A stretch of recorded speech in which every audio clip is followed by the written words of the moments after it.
In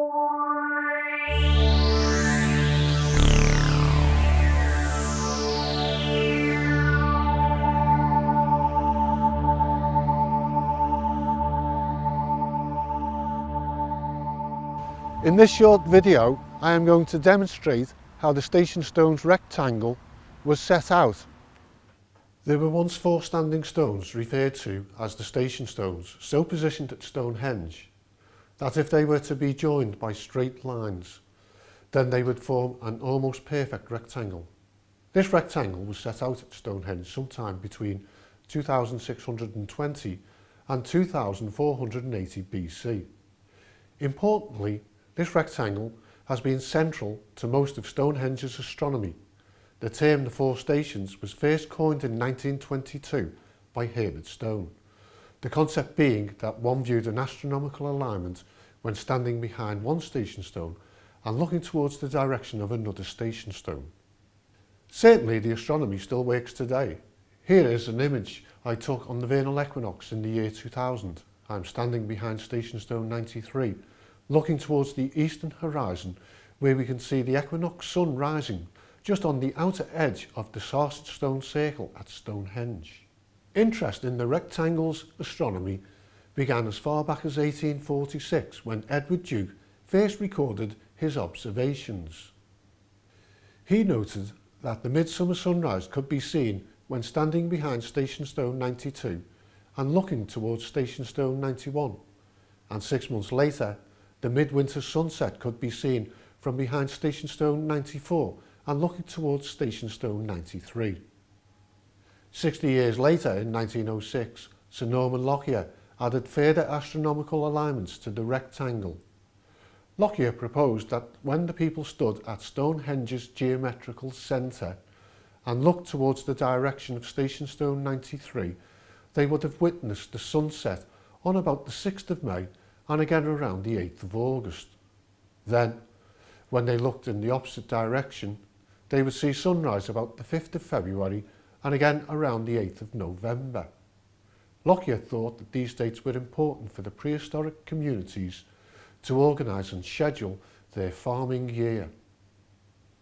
60 years after Lockyer, Peter Newman, an amateur astronomer, was the first to add lunar alignments to the astronomy of the station stone's rectangle.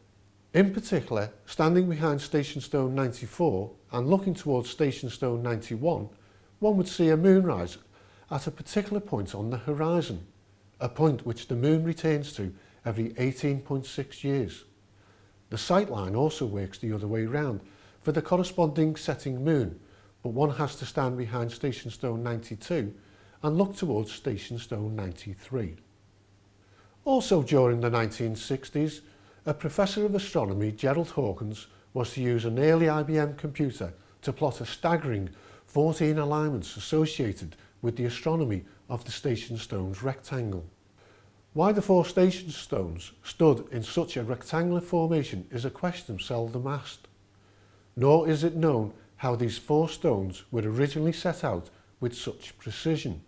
Indeed, Professor Richard Atkinson tells us that even today, the setting out of the station stone's rectangle would baffle the most experienced surveyor. The station stone's rectangle presents us with a big challenge.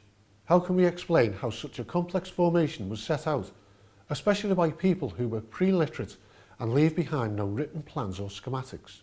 One method which I will demonstrate in this video is to use experimental archaeology, for which I will need 2 things. First of all, you need a large field in order to set out the station stone's rectangle. Also, I need to measure the sun shadow at midday in order to identify the direction of true north. We're now going to set out a large circle with a radius of 141 feet 9 inches.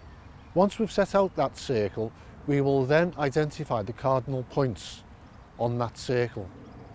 The 4 station stones sit upon the same circumference line as the Aubrey Hall circuit, which we know to have a radius of 141 feet 9 inches, hence the measurement for the length of rope we used for the rope experiment. So what we've done so far is we have used the sun shadow at midday to identify the direction of true north. We've also set out a large circle with a radius of 141 feet 9 inches. Here we use a simple line of sight to set out a line in the direction of true north so that we can identify the north cardinal point on the large circle. And here we use a simple line of sight to set out the south cardinal point on the large circle.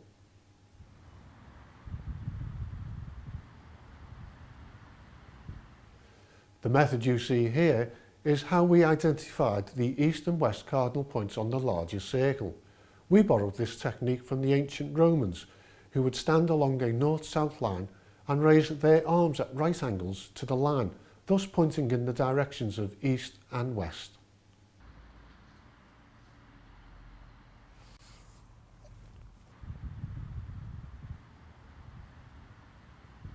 The next step is now to put in place one of the station stones, and the stone we're going to put in place is stone number 91. Here is a geometrical explanation of what we are doing. We fold the 141 feet 9 inches length of rope into half, which gives us a length of just over 70 feet.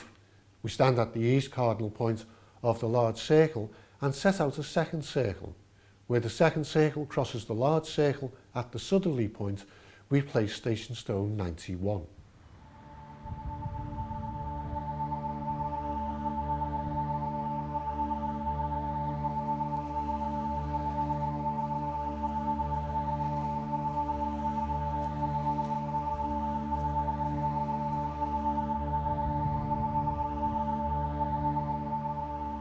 We now repeat the same procedure at the west cardinal point on the large circle. But this time, where the second circle crosses the large circle at its northerly point, we then place station stone 93. And here is a geometrical explanation of what we are doing. Our next step is to set out station stone 94. So we take the 141 feet 9 inches length of rope and fold it into 4 or 1/4, giving a length of just over 35 feet long. We stand at the north cardinal point on the large circle and set out a smaller circle. Where the smaller circle crosses the large circle at its westerly point, we place station stone 94. And here is a geometrical explanation of what we are doing. We now repeat the same procedure from the south cardinal point on the large circle, but this time where the second circle crosses the large circle at its easterly point, we then place station stone 92. And here is a geometrical explanation of what we are doing. Once we had set out the 4 station stones, we used a white marker machine to plot on the ground the shape of the rectangle, using line of sight to keep our lines straight.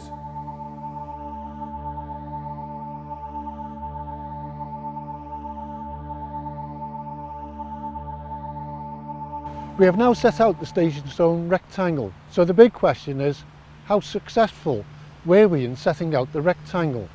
To help me answer that question, I'm going to use 2 sources of information. The first source of information is to use orientation data taken from Professor Gerald Hawkins' book Stonehenge Decoded. The second source of information is to use GPS. In this clip I am using GPS to mark the positions of the 4 station stones. Professor Hawkins tells us that the azimuth between station stone 91 and station stone 92 should be 229 degrees, which in fact matches our GPS readings. Professor Hawkins also tells us that the azimuth between station stone 91 and station stone 94 should be 320 degrees, which again matches our GPS readings. In conclusion, we were able to set out the station stones rectangle using rudimentary methods, which we believe were not only available to the Neolithic communities, but that these same communities were also capable of practically performing the methods you have seen in this video. But what do the results of this experiment mean to the astronomy of the station stones rectangle? Well, certainly, the experiment does not invalidate the astronomical theories at all. Rather, it helps to explain how the people could have used practical geometry on the ground to demonstrate how the cosmos moved across the skies above them. But I will have more to say about astronomy in prehistoric Britain in a future online video. Thank you for watching.